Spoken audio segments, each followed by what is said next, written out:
Um grande abraço para você, ligado na Diário do Brasil TV. Chegando mais uma edição do seu Diário do Brasil nesta terça-feira, dia 20 de agosto. Vamos conferir os destaques dessa edição. Os destaques da sessão da Câmara desta segunda-feira. O governo de São Paulo alerta sobre alto risco de queimadas em todo o estado. E a gente resgata a história do último memorialista de Bauru, o seu Luciano Dias Pires. Isso e muito mais você confere aqui no Diário do Brasil. E volta já.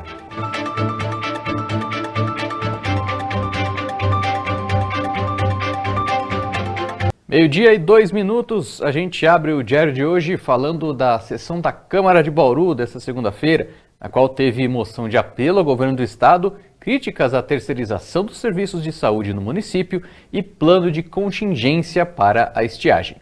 Na sessão legislativa desta segunda-feira, os vereadores de Bauru aprovaram uma moção de apelo ao governador do estado, Tarcísio de Freitas, e ao secretário estadual de saúde, Eleusis de Paiva, para que o serviço de hemodiálise ambulatorial seja temporariamente contratado na rede privada a fim de garantir acesso aos pacientes de Bauru que dependem desse tratamento. No texto da moção, os vereadores argumentam que a contratação desse serviço em hospitais particulares pode significar uma alternativa para Bauru, enquanto o governo do estado não conclui a abertura de vagas no Hospital das Clínicas, prevista somente para o mês de janeiro de 2025. Além da moção, a Câmara aprovou um projeto de lei que institui em Bauru o Dia da Mobilização Nacional pela Saúde Mental Materna e também projetos que autorizam a Prefeitura a repassar recursos federais para organizações da sociedade civil do setor privado. Na tribuna, a terceirização da UPA do Meridota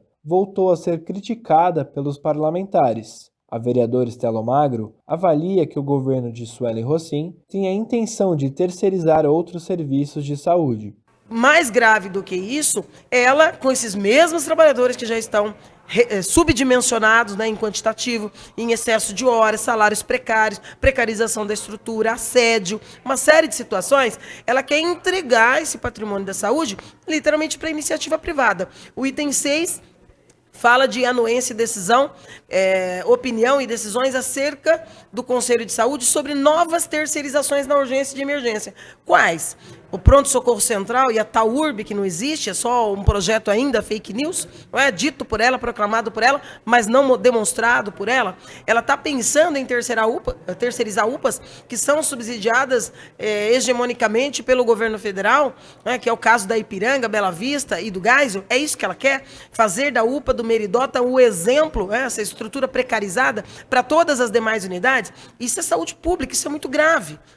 Isso é muito grave. Nós temos muitos problemas, muitos mesmo. O principal dele é que a população que mais precisa da saúde pública cada dia tem menos perspectivas. Muitos profissionais novos entrando, situação de assédios, demissões e contratações praticamente todo dia, não há estabilidade no atendimento e uma série de questões que implicam nesse atendimento deficitário que pode trazer risco à vida dos cidadãos. E um outro dado, essa desregulamentação traz implicações de caráter ainda mais global para a máquina pública. Por quê? Quando os trabalhadores são terceirizados, ou em PJs, a tal da pejotização, ou, no caso da UPA do Meridota, com uma quarteirização pela Médica 360 e a contratação de trabalhadores pela sociedade em contas de participação, ou seja, como se o trabalhador que já é chamado para qualquer uma daquelas áreas com salário pequeno fosse realmente um sócio da empresa, o que não é. Isso tem implicação direta na fundação de previdência dos municipários. Isso é muito grave e isso tem que ser analisado de imediato, no médio e, mais importante, no longo prazo. Essa desregulamentação atende a qual interesse? Seguramente o econômico e das entidades que vêm aqui disputar esses lotes da nossa saúde pública municipal, mas não é o interesse da população que precisa desse atendimento. O vereador Pastor Bira destacou problemas que ocorreram com a terceirização da UPA do Meridota e considera que uma terceirização de outras UPAs de Bauru pode se tornar uma preocupação para a saúde do município. O que nós temos visto em primeira mão, que nós pudemos acompanhar, não nos deixou muito confortáveis, porque a integração foi feita de forma atabalhoada, dúvidas que haviam no contrato, problemas no organograma para a gente saber quem vai atender e o que vai atender. Tudo isso nos traz preocupação. Agora você amplia esse foco da preocupação, porque se fala na UBS, na UPA da Bela Vista, na UPA do Presidente Geisel e na UPA Ipiranga. Tudo isso é preocupante para nós, porque se não for muito bem estabelecidos os parâmetros, as regras, nós vamos estar com problemas sérios. Vi hoje, inclusive, as reclamações dos médicos que são contratados da própria prefeitura, a sua desvalorização, a precariedade da função, da profissão do médico contratado pelo serviço público, que é um problema. A rapidez, a necessidade de se apresentar produção, quando na verdade a gente está lidando com vidas humanas. E a saúde, ela não é uma caixinha, ela não é algo que você consegue controlar. Você pode prevenir, mas controlar não. Então tudo isso faz parte da nossa preocupação. A valorização na questão do piso da enfermagem, que precisa ser discutido também nesta reunião de hoje. Enfim, nos causa muita apreensão, porque nós precisamos resolver e não podemos errar. Outro tema que voltou a aparecer na tribuna foi a crise hídrica vivida em Bauru. O vereador Coronel Meira apresentou um plano de contingência para estiagem que teria sido formulado por técnicos do Departamento de Água e Esgoto, o DAI, em 2019. O plano contém um conjunto de ações para elevar a captação de água na época da estiagem. Então seriam necessários 6 adutoras, 3 novos poços, 3 novos reservatórios, uma reforma da ETA, porque a ETA hoje joga muita água fora para poder limpar, para poder fazer a limpeza dos filtros, né? Porque ela é uma estação antiga. Então uma reforma poderia diminuir também até a perda de água que eu tenho na ETA. E também uma captação complementar. O que é uma captação complementar? Eu poderia fazer captação de água hoje do córrego da Forquilha e do córrego da Ressaca quando eles convergem para o rio Bauru, ali próximo ao Bauru Tênis Clube, na Comendador José da Silva Marta. Ali tem um volume de água suficiente para poder ser retirado dali e levado para a estação de tratamento de água exatamente para suprir os 200 litros por segundo. E aí eu precisaria de uma adutora para levar essa água da Comendador ali, daquela próxima à linha férrea, até a ETA. Isso é uma captação complementar. Isso é viável? É viável. Quem é que apresentou esse plano? Não foi o vereador A, nem o vereador B, nem o prefeito, nenhum político. Quem apresentou foram os técnicos. Então eles apresentaram esse conjunto de obras necessárias a um custo de 29 milhões. E de onde sairia esse dinheiro? Na época, foi apresentado um projeto de lei pelo prefeito para reduzir o percentual que vai ao fundo de tratamento de esgoto de 40% para 5% daquilo que se cobra do esgoto. Então,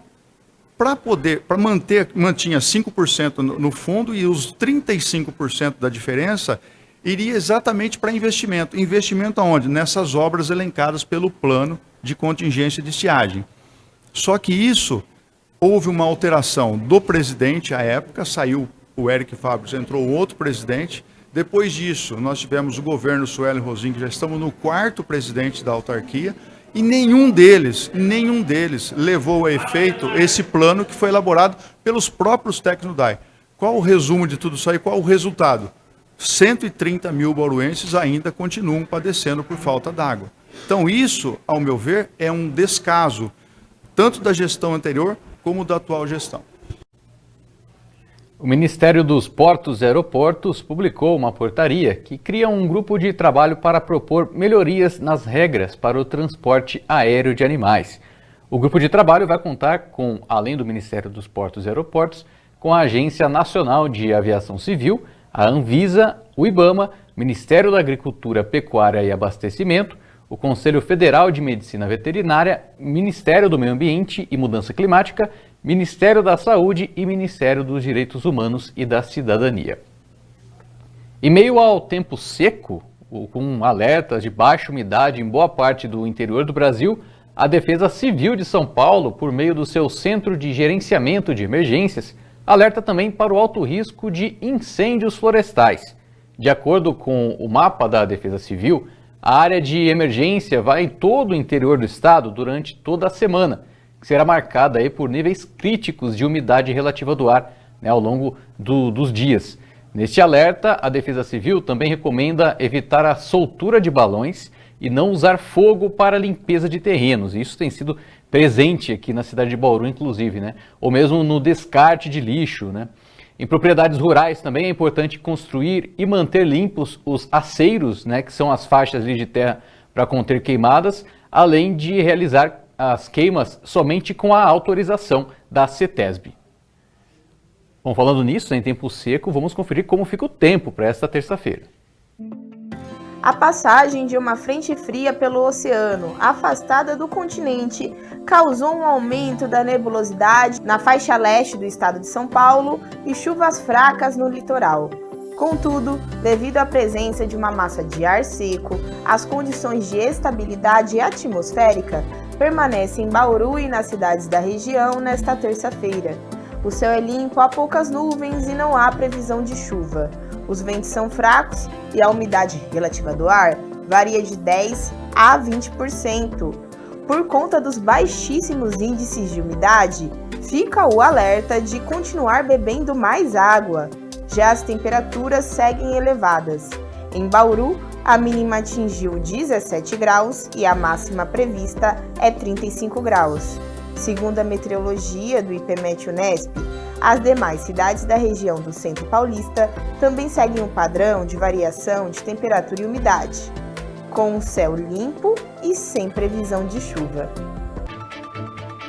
Intervalo no diário e na volta tem o grande Luciano Dias Pires, memória viva da história bauruense. Agora 12h13. A gente volta já.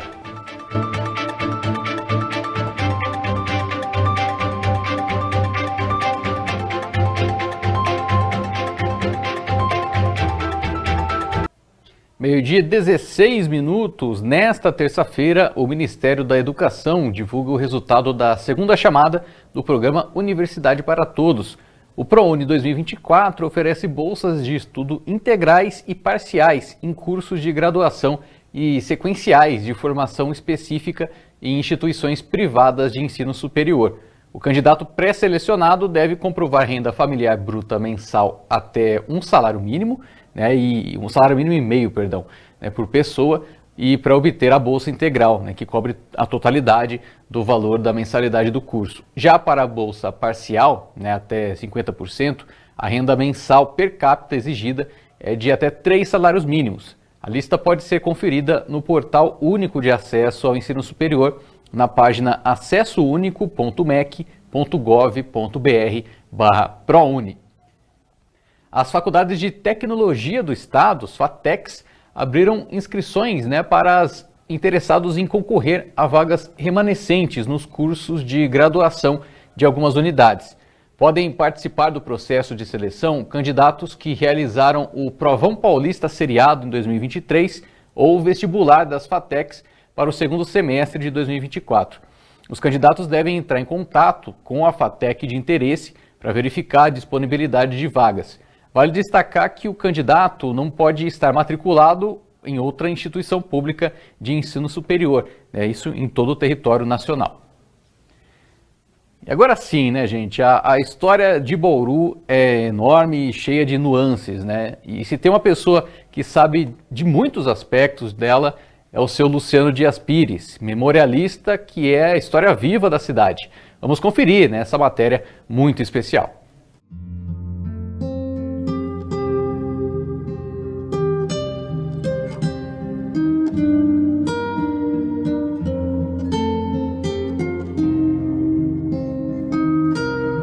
O tempo. O tempo.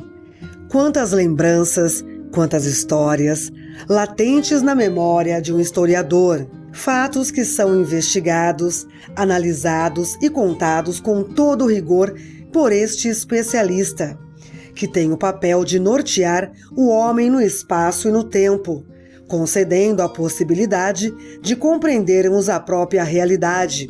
E Bauru não foge à regra de ter historiadores e memorialistas que vivenciaram muitos acontecimentos da cidade e contribuíram para as narrativas. Aos 97 anos, seu Luciano Dias Pires é o último dos memorialistas que ajudaram a manter viva a história da cidade.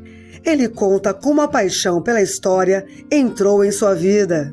E eu ganhei da minha mãe um livro, História do Brasil para Crianças, escrito por Visconde de Toné, e eu procurei assimilar aquela história, conhecer de perto, e fiquei lendo, li aquele livro o dia todo, vendo aquelas figuras, desenhos, né, de autoria do grande desenhista da época, Belmonte, e adquiri assim, um grande conhecimento sobre a história do Brasil, porque depois do curso ginasial era uma matéria que eu sempre tirava nota 10, porque eu gostava da história, eu vivia aqueles personagens da história do Brasil. E foi assim que começou, então, esse período de gostar da história. E foi quando acentuou mais ainda no momento que eu entrei, que eu passei a trabalhar na Estrada de Ferro no Oeste do Brasil. Em uma certa época, eu fui guindado para uma posição mais alta na ferrovia, fiquei profissional de relações públicas e comecei a contar a história da ferrovia. Mas para contar a história da ferrovia, eu tive que entrar também na história de Bauru. A trajetória de seu Luciano se soma à da ferrovia em Bauru. Pelo fato da Noroeste do Brasil ter o seu início em Bauru, então procurei me dedicar à história da cidade, falar dos bauruenses, aquelas pessoas que trabalharam pelo crescimento da cidade, muitos vieram de fora, muitos vieram trabalhar na ferrovia, vinham do norte do país, se interessavam pelas coisas de Bauru, e Bauru então foi recebendo grande número de pessoas que vinham de fora, inclusive do estrangeiro. Na construção da ferrovia, por exemplo, muitos engenheiros franceses que vieram para cá para trabalhar na construção da estrada de ferro no resto do Brasil. E então passei a contar a história de Bauru, falando a respeito dos acontecimentos do passado, da presença desses engenheiros e mostrando a importância da ferrovia que chegava a 2 países na fronteira.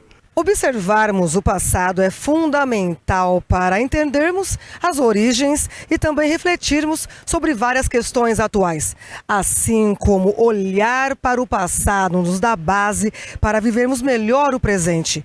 Estamos em frente ao prédio do Automóvel Clube de Bauru, um dos principais lugares que foi período importante para o desenvolvimento da cidade, assim como a Praça Rui Barbosa, um dos lugares mais antigos da cidade. Quem diria que aqui já foi um zoológico?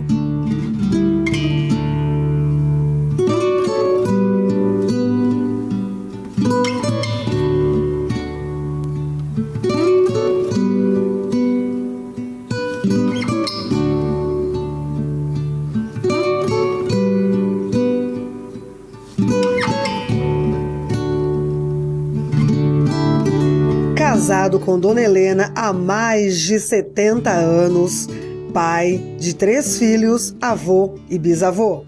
É corintiano, mas também nutre paixão pelo Esporte Clube Noroeste, que fez questão de descrever grandes histórias do clube bauruense. Foi uma paixão muito grande, inclusive pelo Noroeste, que era um clube ligado à ferrovia.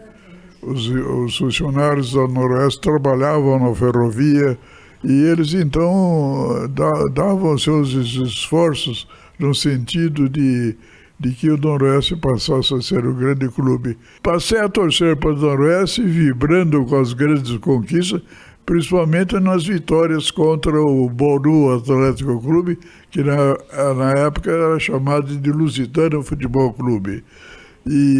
Mas pelo fato de que minha mãe trabalhava na Noroeste, então, eu repito, eu passei a torcer pelo Alvirrubro. Quando ele foi campeão, por exemplo, do interior, em 1942, vibrei intensamente, fui ao estádio com a bandeirinha do Noroeste, torcendo pela conquista do campeonato. E repetiu esse feito depois em 1953. Nessa época, 53, 54, eu já era membro da Crônica Esportiva de Bauru e eu comandei um programa no rádio Para Frente Noroeste, toda noite, incentivando o clube às grandes vitórias que trouxeram para a nossa cidade o ingresso pela primeira vez do Noroeste no futebol elite da capital. Claro que, como bom historiador, seu Luciano não poderia deixar de contar uma curiosidade dos tempos em que Edson Arantes do Nascimento, o Rei Pelé, morou em Bauru com sua família. Nascimento. Tem uma rua com o nome dele, Bauru. E eu era muito amigo do pai do Pelé. O Dondinho era excepcional, um grande jogador. Ele teria sido o novo Pelé, teria sido um outro Pelé também, se ele não tivesse acontecido uma contusão. O pai do Pelé jogava muito, foi centroavante do Bauru Atlético Clube. Nas partidas contra o Noroeste, ele fazia de tudo para derrotar o Alvio Rubro.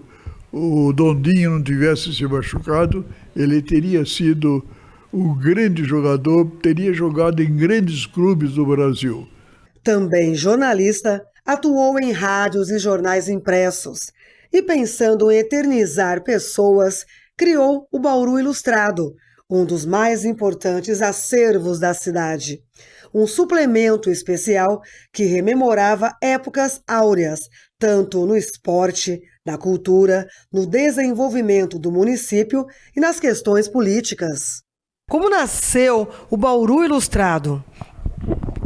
O Bauru Ilustrado nasceu o seguinte: eu fui também durante muito tempo, fui redator regional do Diário de São Paulo aqui em Bauru, o jornal que era da cadeia do grande Assis Chateaubriand. E nessa oportunidade eu mandava muitas notícias de Bauru para São Paulo, para ser publicada no Diário de São Paulo, e consegui muitas vezes assim elogios, grandes elogios por parte da população paulense pelo trabalho que eu realizava no Diário de São Paulo na divulgação de Bauru. Foram aproximadamente 50 anos retratando o Bauru. Foram muitas lembranças. O Bauru Ilustrado, ele nasceu assim, eu achava na época que a imprensa de Bauru pouco falava da cidade, de informações mais detalhadas, das pessoas humildes. Eu procurei oferecer, assim, a oportunidade dessas pessoas humildes aparecerem na imprensa e pudessem contar a sua história. E a história da moça da mala?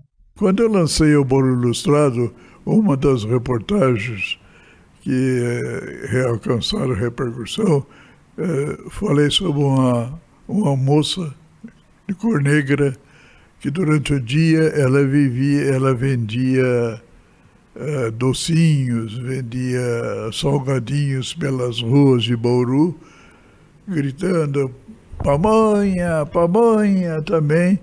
E ela, certa vez, nesse meu trabalho de divulgar o andar das pessoas, o caminhar das pessoas humildes, eu publiquei essa entrevista e repercutiu intensamente na cidade. E ela acabou ganhando uma bolsa de estudo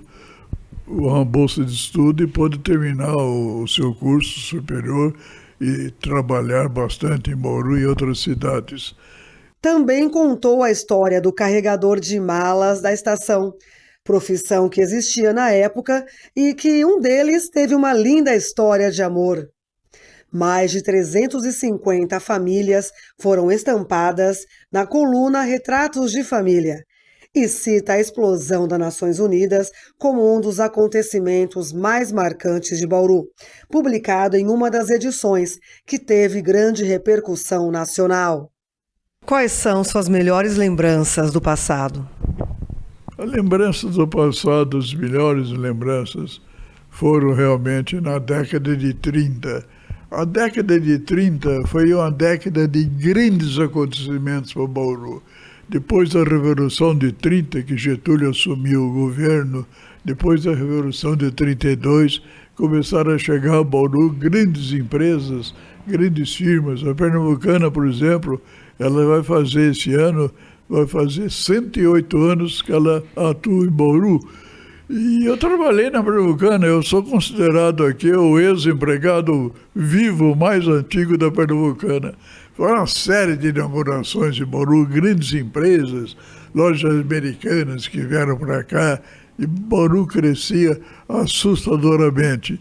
E se existisse uma máquina do tempo, para qual época seu Luciano gostaria de ser transportado? Ah, máquina do tempo, ainda vai acontecer, está surgindo tanta invenção nesse mundo que acredito que um dia venha acontecer também o surgimento de uma máquina do tempo e a gente possa então retornar ao passado.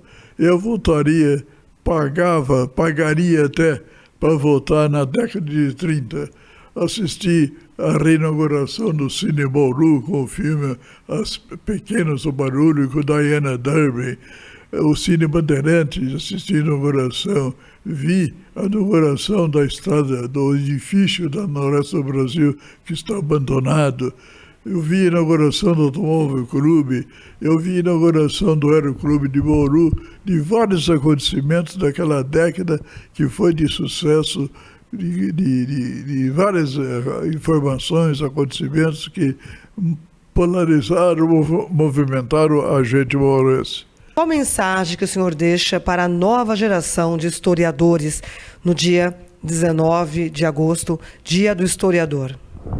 O que eu noto realmente, eu observo que está havendo uma falha no surgimento de novos historiadores, pessoas que estudam não só a história nacional, mundial, principalmente com a história de Bauru, porque esse encontro nosso agora, daqui 20, 30 anos, será um acontecimento do passado, né?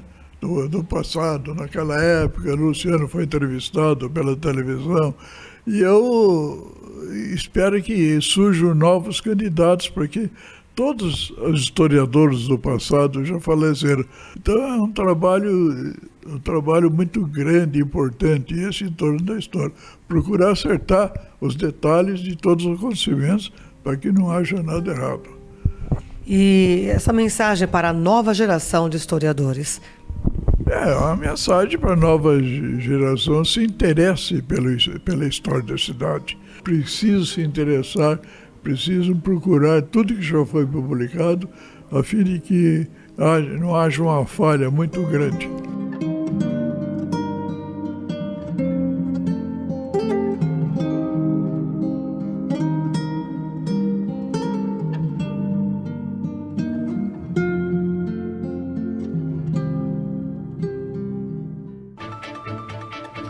E chega ao fim o nosso Diário do Brasil de terça-feira. Para rever as reportagens, acesse as nossas redes sociais. Camila Fernandes traz mais informações para você na edição da noite. Obrigado pela sua companhia, tenha um ótimo dia e até amanhã.